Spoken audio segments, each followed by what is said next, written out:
al estudio de TVN mientras vemos imágenes de lo que está sucediendo hasta ahora en la Alameda, a la altura con Portugal. La defensora de la niñez, Patricia Muñoz, denunció que hasta el pasado 26 de octubre se habían registrado 283 casos de supuesta vulneración de derechos a menores de edad. Para profundizar en el tema nos acompaña precisamente la defensora de la niñez, Patricia Muñoz. Bienvenida a Canal 24 Horas, Televisión Nacional de Chile. Muy buenas tardes. Hola, buenas tardes, Nicolás, Andrés. Lo primero, ¿cómo evalúan ustedes lo que hemos visto durante los últimos ya prácticamente 11, 10 días, respecto puntualmente al tema de los derechos de los niños, los derechos de los menores de edad? Hasta hace 3 días, 283 casos.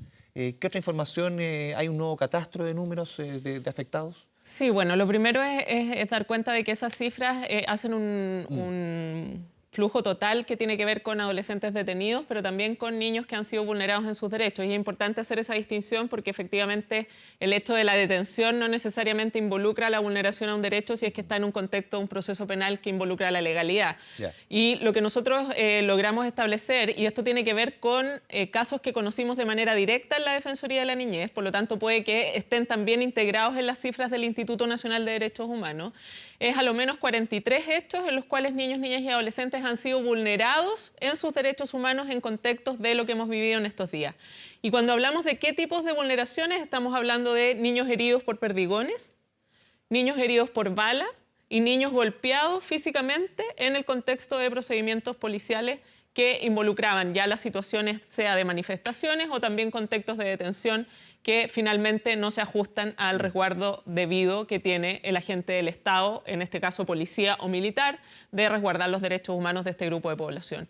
Y por lo tanto, lo que nosotros entendemos, y así lo hemos manifestado con mucha fuerza, es que esto es de la mayor gravedad, porque ningún agente del Estado puede permitirse vulnerar derechos humanos, y lo que nosotros esperamos, y es lo que hemos pedido, es que las autoridades sean absolutamente categóricas en rechazar cualquier acción de órganos del Estado. ¿No lo han sido a tu juicio? No lo han sido porque en general lo que hemos oído es mucha claridad en la condena a los hechos de delincuencia, que evidentemente hay que condenar sin ninguna ambigüedad, pero necesitamos también mucha claridad en las condenas enérgicas que tiene que pronunciarse, no solo en lo que tenga que ver con la investigación penal, ¿no es cierto? Sí, claro. Sino que también desde el discurso, para que se entienda por quienes ejercen roles policiales o militares, que ya no es el caso porque no tenemos estado de excepción, de que en su rol no tienen ninguna justificación para vulnerar derechos humanos. Ahora, Patricia, y me quiero quedar también con ese balance en lo que han sido más de 10 días de manifestaciones, de crisis que se vio en distintos puntos del país con el tema de niños, niñas y adolescentes. ¿Ustedes han visto un cambio con respecto al uso excesivo de fuerza, las denuncias que se han dado? Hago también el contraste a cuando se termina el estado de emergencia en más de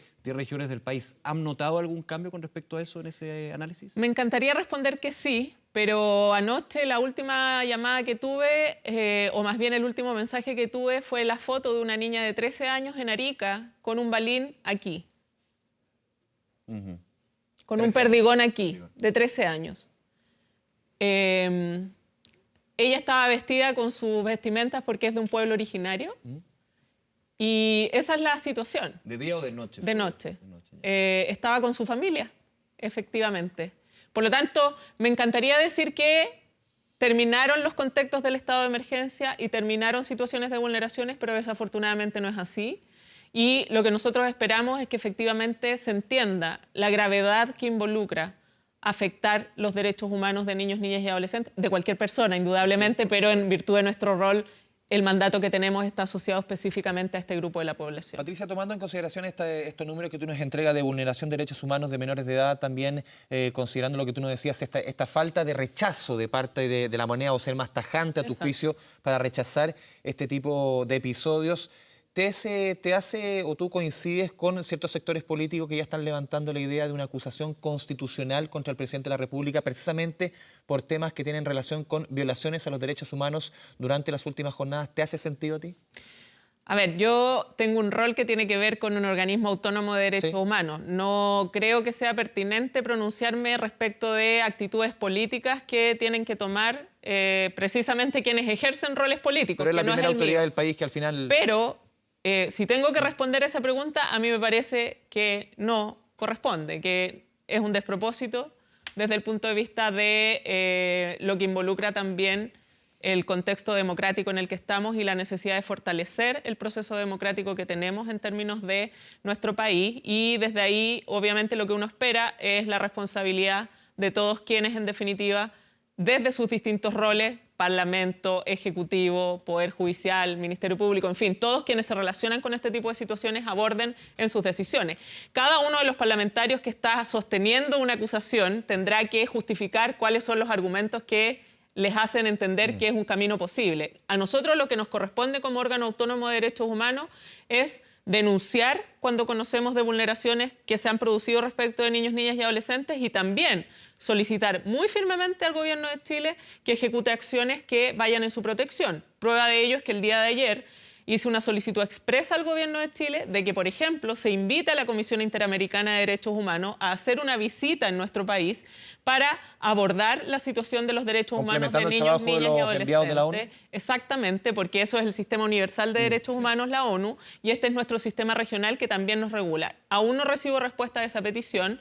En paralelo, estoy solicitando, desde que supimos de que había asumido el ministro Blumen, la reunión con él como ministro del Interior, para abordar las situaciones de los derechos humanos de niños, niñas y adolescentes. Hasta la fecha todavía no logro concretar esa respuesta y me parece que es relevante porque efectivamente en Chile existen dos órganos autónomos en derechos humanos. Está el Instituto Nacional, pero también está la Defensoría de la Niñez. Y la Defensoría de la Niñez no puede ser desatendida por el Ejecutivo, Patricia, en este contexto. Vuelvo al tema de las manifestaciones en lo que es el terreno y las denuncias que se han recibido, partiendo de la base que nunca se justifica las denuncias que han recibido ustedes de perdigones, de balines que llegan a niños, niñas y adolescentes. O sea, obviamente también ahí tiene que haber una investigación caso a caso y es parte también del trabajo que hacen ustedes y el Instituto Nacional de Derechos Humanos. Pero en la protesta, en la manifestación en sí, ¿no hay también un llamado al autocuidado por parte de padres y adultos responsables? Porque en varios casos se ha dicho, hay niños que claramente hay que alejarlos de ciertos puntos donde se está generando violencia, de encapuchados, incidentes, enfrentamientos con carabineros. Hay caso a caso, hay que investigar, pero claramente niños y niñas que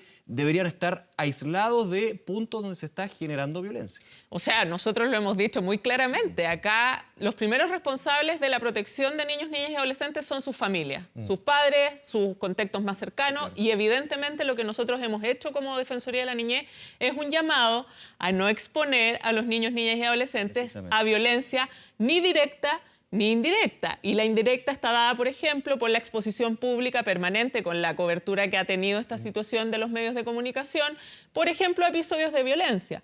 También es vulneratorio de los derechos de un niño que un padre o una madre lo esté llevando a realizar saqueo. Evidentemente eso es una vulneración de derechos. Entonces, para nosotros, obviamente... Puede acercarse a un punto álgido de una manifestación cuando indudablemente va a pasar algo. Ese es el tema. Acá, pero lo que sí me parece relevante es no poner en un mismo lugar lo que involucra en las vulneraciones de derechos humanos por parte de agentes del Estado. Porque en general se trata como de igualar la situación.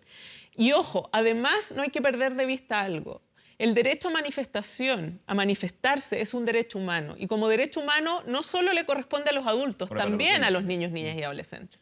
Otra cosa es cuáles son los contextos en los cuales nosotros como adultos brindamos espacio de protección y también el llamado de atención a la fuerza policial que, visto en la necesidad de generar acciones represivas respecto de una manifestación por ejemplo, comportamientos delictuales, efectivamente se relaciona con quienes están cometiendo delitos, pero no empiezan a disparar a mansalva sin tener ningún resguardo respecto de la presencia de niños, niñas y adolescentes, como es lo que desafortunadamente hemos tenido que conocer, con episodios también relacionados con, por ejemplo, gases lacrimógenos que afectan indudablemente la integridad física de aquellos niños, niñas y adolescentes y, por cierto, también la integridad psíquica.